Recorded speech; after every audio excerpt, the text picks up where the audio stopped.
कभी ऐसा महसूस हुआ है कि चाहे जितनी भी मेहनत कर लो, पैसा हाथ में टिकता ही नहीं। आज हम पैसे से जुड़ी कुछ ऐसी ही आम गलतियों को समझने वाले हैं जो हमें ना आगे बढ़ने से रोक देती हैं। तो चलिए शुरू करते हैं।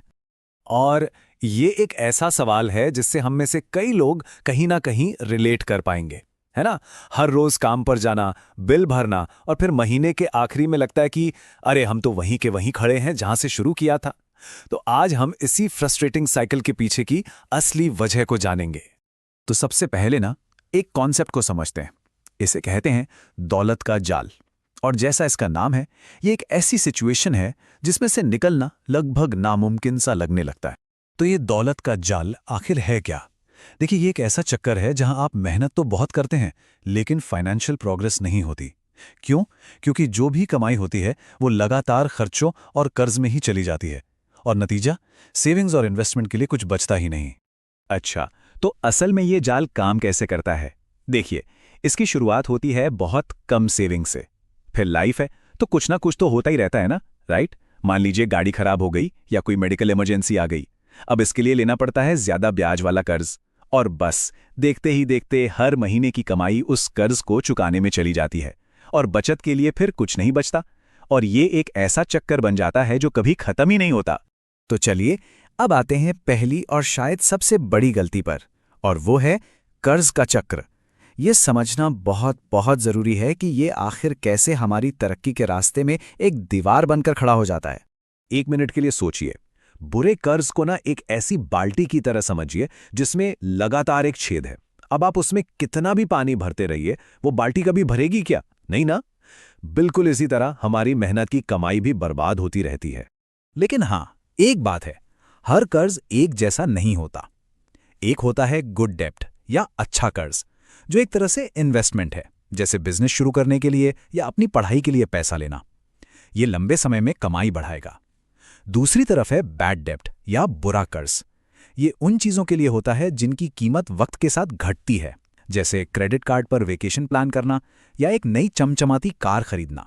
और सबसे जरूरी बात, जरा इस पर गौर कीजिएगा, कर्ज पर लगने वाला ब्याज है ना, वो हमारे खिलाफ 2400 घंटे 7 दिन काम करता है। अरे तब भी जब हम सो रहे होते हैं, ये कभी नहीं रुकता। अब आते हैं दूसरी बड़ी गलती पर। यह है महंगाई की ताकत को नजरअंदाज करना। और सच कहूं तो ये एक ऐसा खामोश दुश्मन है जिसे हम अक्सर देख ही नहीं पाते। तो महंगाई मतलब इन्फ्लेशन, ये एक ऐसा साइलेंट थीफ, एक खामोश चोर है जो हर साल धीरे धीरे हमारे बचाए हुए पैसों की खरीदने की ताकत को कम करता जाता है। मतलब आज के 1000 रुपए की जो वैल्यू है ना, वो अगले साल उतनी नहीं रहेगी। तो सिर्फ पैसे बचाना, बताए कैसा है? जैसे किसी ट्रेडमिल पे दौड़ना। मेहनत तो बहुत हो रही है, पसीना भी आ रहा है, पर हम आगे नहीं बढ़ रहे। असल में आगे बढ़ने के लिए पैसों को महंगाई की रफ्तार से ज्यादा तेजी से बढ़ना होगा। अब जरा इस पर नजर डालिए। ये सेविंग और इन्वेस्टिंग के बीच का फर्क बिल्कुल साफ साफ दिखाता है। सोचिए, अगर 25 साल तक हर महीने 5000 रुपए सिर्फ बचाए जाएं, तो जो पैसा इकट्ठा होगा वो एक हद तक ही होगा। लेकिन अगर उन्हीं पैसों को इन्वेस्ट किया जाए तो नतीजा सच में चौंकाने वाला हो सकता है। और ये इतना बड़ा फर्क क्यों है? ये शानदार तरीके से दिखाता है कंपाउंडिंग की अविश्वसनीय शक्ति को। मतलब जब आपके इन्वेस्टमेंट पर मिला रिटर्न भी दोबारा इन्वेस्ट हो जाता है तो पैसा बस तेजी से बढ़ता चला जाता है। तो ठीक है, हमने प्रॉब्लम्स तो समझ लीं, लेकिन अब सवाल ये है कि इसका सल्यूशन क्या है? तो चलिए अब समाधान की ओर बढ़ते हैं। आखिर संपत्ति बनाने का रास्ता है क्या? एक बात याद रखना बहुत जरूरी है। इस चक्कर को तोड़ने के लिए ना कोई बहुत बड़ी छलांग नहीं लगानी है, बल्कि जरूरत है सही दिशा में लगातार छोटे छोटे कदम उठाने की। अब ये सब सुनने में शायद थोड़ा मुश्किल लग रहा हो, लेकिन असल में इसे 3 बहुत आसान स्टेप्स में बांटा जा सकता है। पहला, बजट बनाइए। मतलब अपने पैसे को ये बताइए कि उसे कहाँ जाना है, बजाय इसके कि महीने के आखिर में ये सोचते रहें कि अरे पैसा गया कहाँ। दूसरा, एक इमरजेंसी फंड बनाइए। ये आपका फाइनेंशियल सेफ्टी नेट है जो आपको अचानक आए खर्चों से बचाता है। और तीसरा, अपनी इन्वेस्टिंग को ऑटोमेट कर दीजिए।